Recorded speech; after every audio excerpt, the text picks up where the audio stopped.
Salaamaaleykum. Salaamaaleykum, monsieur le Premier ministre.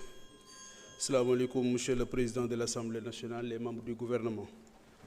Monsieur le Premier ministre, am na ñu ko wax léegi ci ndaw ñi foofu lay dellu siwaat ndax jàpp naa ne sa gouvernement dafa mel ni santatuñ ko création d'emplois mais préservation des emplois trouvés sur place lañ ko sant loolu nag yaakaar naa ne xaaruñu ko woon ci gouvernement bi licenciement yi li ci ministre bi wax léegi waroon na lool ak ñi ñu licencier li ñu wax na sax ba tudd loi waaye loolu loi ak ñi saytu loi ñoom ñoo ko war a wax il faut que la justice se prononce sur ces cas de licenciement abusif ci port ci aéroport ci CDC ak yeneen këru liggéeyukaay yoo xamante ni jàpp nañ ne kumba am ndey ak kumba amul ndey moom moo nekk foofu te dañ cee gis ñàkk yërmande goo xamante ni gu bari doole la dàq bi nag dafa egg sax ci ñoo xamante ni jàpp naa ne kenn waru leen a dàq muy les policiers ñooñu nga xamante ni dañu wax ne seeni contrat moom moo jeex ki sol tenue nationale bëccëgal réew mi guddali réew mi kooku motif économique warul tax nga ne da nga koy bàyyi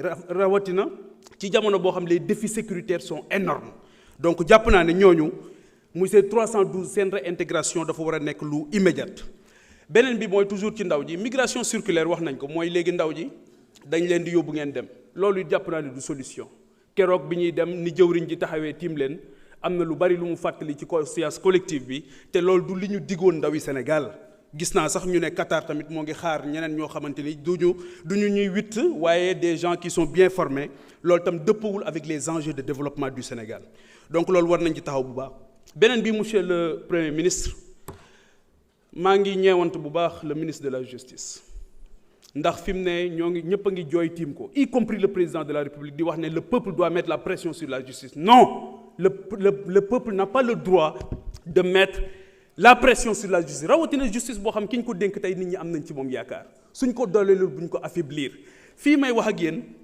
am na jëmm joo xamante ni Simon Faye la tudd rédacteur en chef bu des médias Simon Faye bokk na ci taskatu xibaar yi gën a respecté ci Sénégal ci probité am ci intégrité am nécessité d'enquête ñu ne moo tax tey ji ñu téye ko ay fan këram donc actuellement jàpp nañu ne képp koo xamante ni dañ ko identifier comme noonu premier ministre Ousmane Sonko dañoo war a dal ci sa kaw te loolu jàpp naa ne yow benn noon nga war a am mooy ku noonoo réew mi mais lépp loo xam dafa jëm ci yow jàpp nañ ne war nga ko mën a jéggale bu fekkee ne comprendre nañ fii nga xamante ni foofu la réew mi toll. donc Simon Faye ak la justice ak ñi nga xamante ni yëpp dañ leen di woo ci loo xamante ni du dara parce que li nga wax fii léegi ci wàllu justice jàpp naa ne on est en train de redéfinir même la nature de notre régime. Pendant longtemps, on a décrié une administration judiciaire. Aujourd'hui, on va aller vers un véritable pouvoir judiciaire.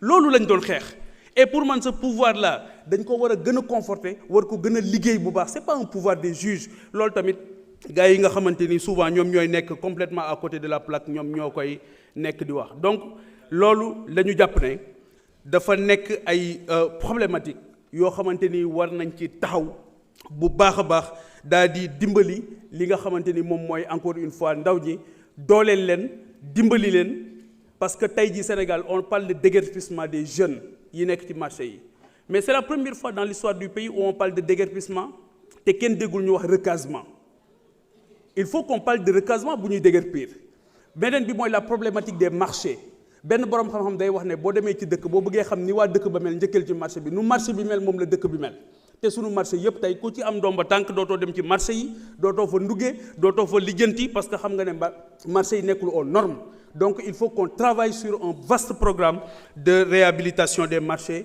jàpp naa ne loolu tamit dafa nekk farata ci fi nga xamante ni foofu la Sénégal toll. Monsieur le Premier ministre damay revenir ci beneen problématique boo xamante ni c'est la presse sénégalaise. Excusez-moi, mais justice bi doy na c'est bon.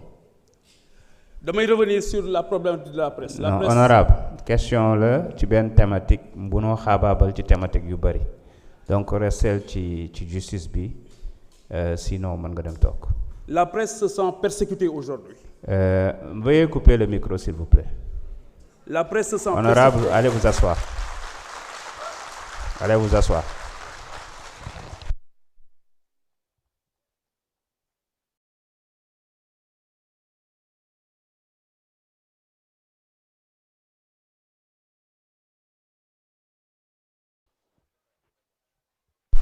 Merci beaucoup. Monsieur le Premier ministre, vous avez la parole.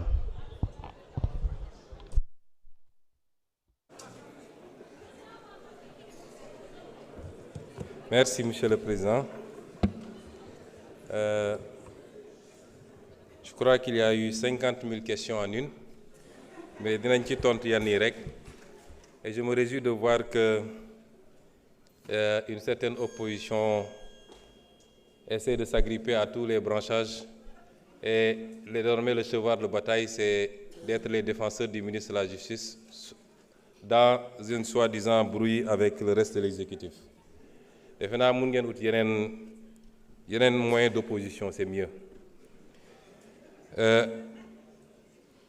wax nga ci mbirum licenciement yi, je crois que su dee da ngeen tudd licenciement politique rek yéen a ko wax licenciement politique, ça veut dire que recrutement politique amoon na. Pour recrutement politique am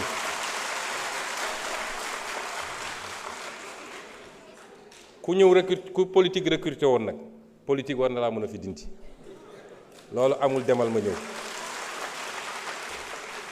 Mais il se trouve que ce n'est même pas ça.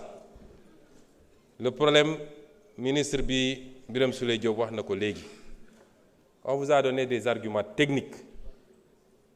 Répondez par rapport à des arguments techniques. Nee nga justice, il faut me prononcer. Kan moo tere justice prononcer wu?